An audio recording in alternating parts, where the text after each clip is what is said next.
बिस्मिल्लाहिर्रहमानिर्रहीम। पीएलसी यानी programmable logic controller हम पढ़ रहे थे। पीएलसी एक ऐसा डिवाइस है जो इनपुट से सिग्नल लेता है और उस इनपुट को एक प्रोग्राम के ज़रिए से आउटपुट को कंट्रोल करने के लिए यूज़ करता है। इसकी डेफिनेशन इस तरह है: PLC is an industrial computer controlled system that continuously monitors the state of input devices and makes decision based upon a program to control the state of output devices।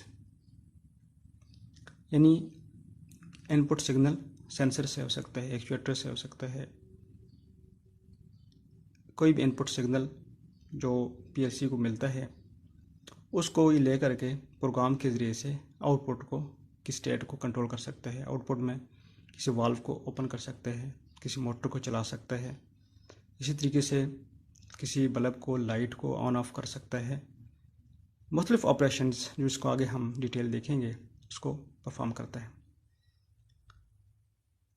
PLC की जो main parts हैं उसमें CPU है, यानी central processing unit.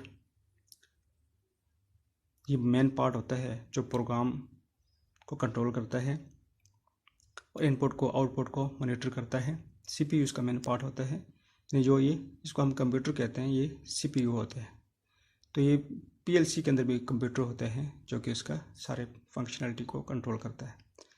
उसके बाद memory है। हर PLC के पास मेमोरी होती है जिसमें प्रोग्राम स्टोर होता है और प्रोग्राम को ये कॉपी कर सकता है, दूसरी पीएलसी को दे सकता है, दूसरी पीएलसी से प्रोग्राम को कॉपी कर सकता है, अपने पास ले सकता है और मेमोरी के अंदर सेव करके रख सकता है। उसके बाद इनपुट्स होते हैं जो पीएलसी के इनपुट साइड पे लगे होते हैं।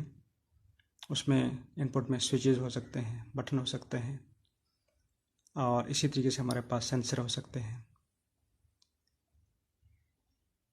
टॉगल स्विचेस हो सकते हैं, पुश बटन हो सकते हैं।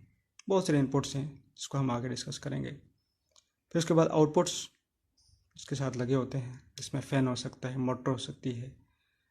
इसी तरीके से हमारे पास बल्ब हो सकता है, लाइट हो सकती है, वाल्व हो सकता है, कोई भी जो है ना हमारे पास कॉइल हो सकती है जिसको आउटपुट में एनर्जाइज किया जा सकता है। तो ये पीएलसी का मुख्तसर इसका तारुफ है, मुख्तसर जो है इसकी डेफिनेशन है।